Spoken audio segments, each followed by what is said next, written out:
Welcome back to the deep dive. Today we're taking a really surprising trip into a subject that usually lives somewhere between, project management software and advanced mathematics. But today it has found its home in the dirt.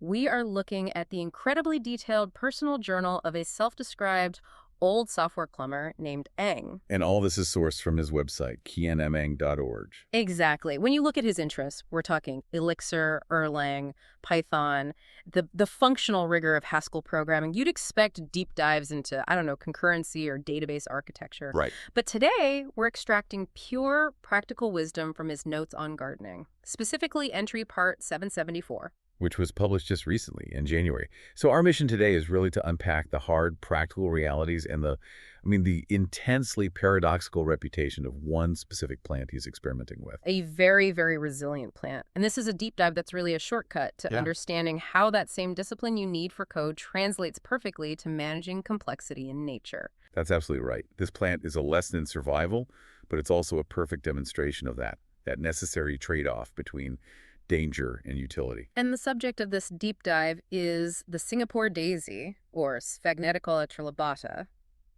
And here's the thing that, immediately grabs you. Oh, yeah. The sources confirm this plant is listed as one of the world's 100 worst invasive species. I mean, it's a botanical menace, officially. It carries this serious weight of global condemnation. And yet, the author notes that despite this highly aggressive, almost villainous reputation, the Singapore daisy is a staple of roadside landscapes. You see it everywhere. Everywhere, neglected public areas. So this suggests its utility, its sheer ability to just succeed where other plants surrender.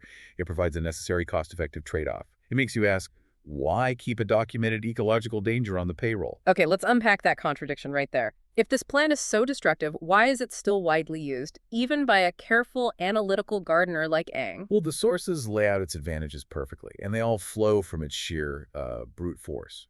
And low maintenance, I assume? And low maintenance requirements, exactly. Its core strengths are its aggressive, rapid growth and its remarkable resilience. Eng notes it thrives quite happily in what he calls poor soils and suboptimal microclimates. So if you need a living armor for the ground, and you need it fast. This is the plant that delivers. So we're talking about a plant that is chosen because it's the definition of highly available and fault-tolerant. It's the enterprise-grade solution for a difficult landscape. Precisely. And if we connect that back to the world of software development, where Eng spends most of his time, this plant is like a high-performance system that requires specialized maintenance. Right.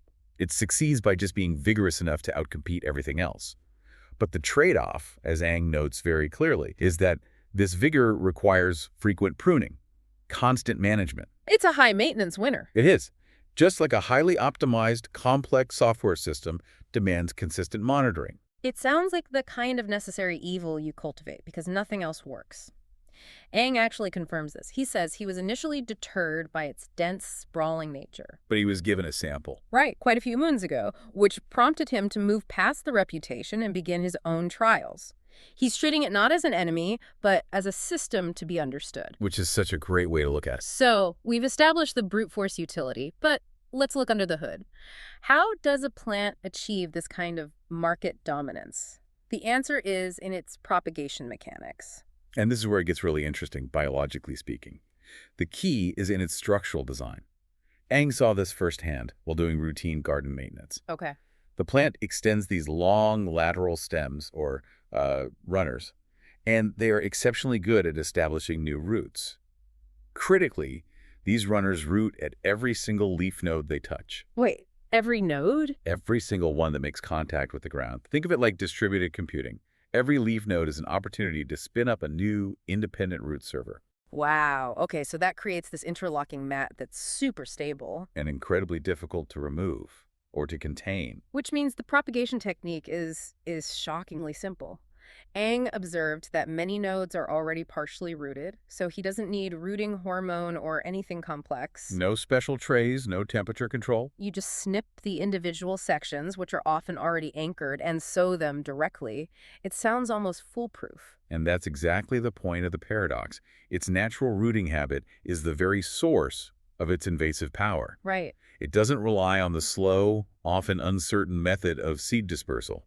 It is essentially self-propagating, instantly creating a dense competitive layer. But if it's so easy, why does Ang bother logging these trials? That's the fascinating part. Exactly. He's not testing if it roots. He's testing the efficiency and the failure points under specific conditions. That's a good point. He's taking a highly reliable process and introducing environmental stress to find the breaking point, which is exactly what a software engineer would do when load testing a new system. Yes.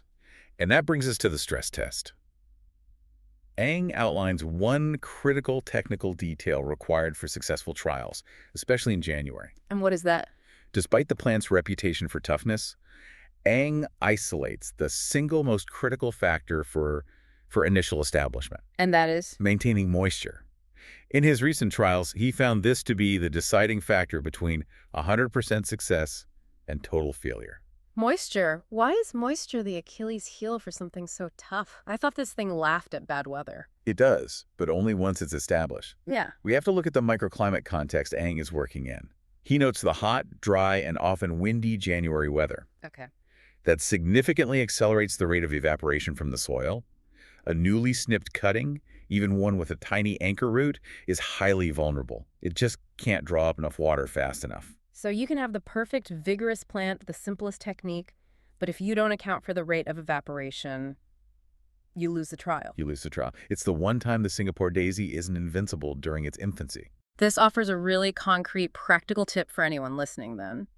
Aggressive species are aggressive later. Precisely. During that critical establishment phase, they are as vulnerable as any other plant. And if we connect this to the bigger picture, it frames the challenge perfectly. Even the most vigorous system has a moment of profound vulnerability. And understanding that dependency is the key to managing it. That's it. So, now we turn to responsible gardening. Ang has shown this plant is incredibly useful, but he also knows its capacity for ecosystem chaos.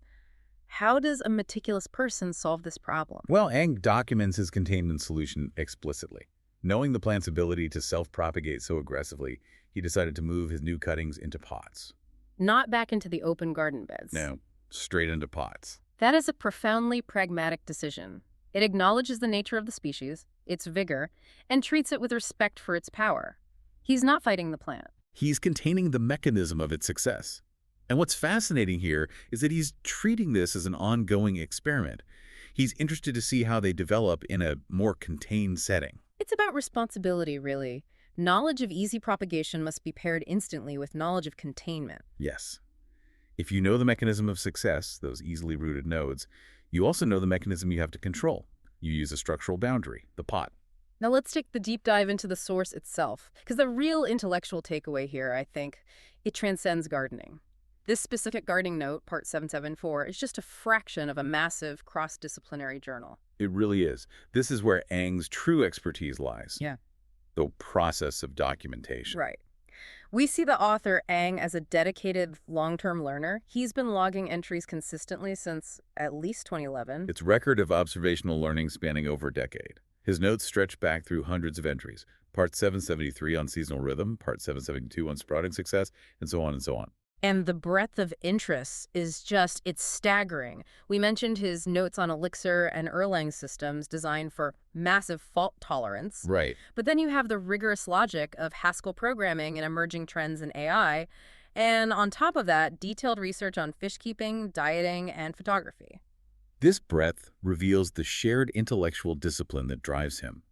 What does meticulously monitoring the root structure of a daisy have in common with studying Haskell? It's the shared appreciation for, what, deterministic behavior? That's it, deterministic behavior. Haskell is prized because if you give it input A, you will get output B every single time. A rigorous gardener approaches nature the same way. If you control the moisture in the environment, you get a predictable outcome. Both require observation, long-term testing, and a desire to understand the underlying non-chaotic structure of a complex system. And it's worth noting his commitment to digital freedom, too. He actively supports organizations like the Electronic Frontier Foundation, the EFF, and the Tor Project. What does it tell us that someone logging minute details of root structure also commits time and resources to decentralized, robust digital systems? It suggests a fundamental shared ethic. Building systems that are resilient, that can survive decentralized failure, and that operate outside of central control. The Singapore daisy is an incredibly robust, decentralized system in nature. And flaws-free and Libre open source software and the Tor project aim for robust, decentralized systems in the digital realm. The focus isn't on the subject, it's on the value of systems designed for long-term survival. Freedom from single points of failure. Exactly.